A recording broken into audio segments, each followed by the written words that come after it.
ટોપીઓ વેચીને પોતાનું ગુજરાન ચલાવતો હતો.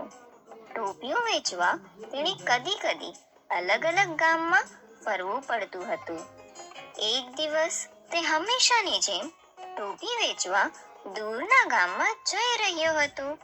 જતા જતા તે રસ્તામાં થાકી ગયો.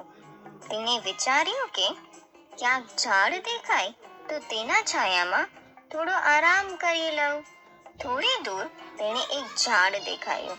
તેણે ટોપીઓવાળી પોતાની પેટી બાજુ પર મૂકી અને ઝાડ નીચે આડો પડ્યો.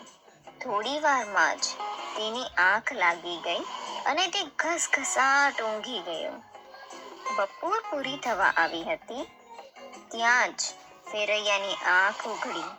તે ફટાફટ ઊભો થયો અને જેવી પોતાની પેટી લેવા ગયો તો આ શું? પેટીમાંથી ટોપીઓ ગાયબ હતી. તે ગભરાઈ ગયો. તેને આમ તેમ નજર કરી પણ કોઈ પણ નજરે નહોતું આવી રહ્યું. તો છેવટે ટોપીઓ કોણ લઈ ગયું હશે?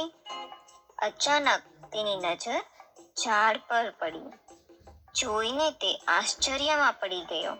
15 થી 20 વાંદરાનું ઝુંડ તેની ટોપીઓ પહેરીને ઝાડ પર કૂદાકૂદ કરી રહ્યા હતા. આટલા બધા વાંદરા!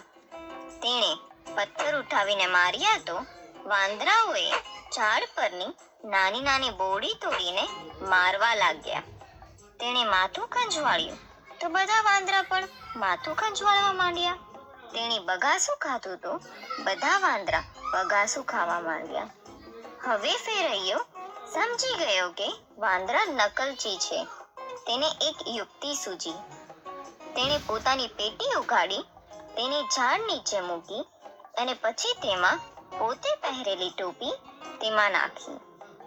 આ જોઈને બધા વાંદરાઓએ પણ પોતાની ટોપી ફટાફટ પેટીમાં નાખી. ફેરૈયાએ તરત જ પેટી બંધ કરી અને તરત જ ત્યાંથી ચાલતો થયો. શીખ: આ વાર્તા પરથી એ શીખવા મળે છે કે નકલમાં પણ અક્કલ હોવી જોઈએ.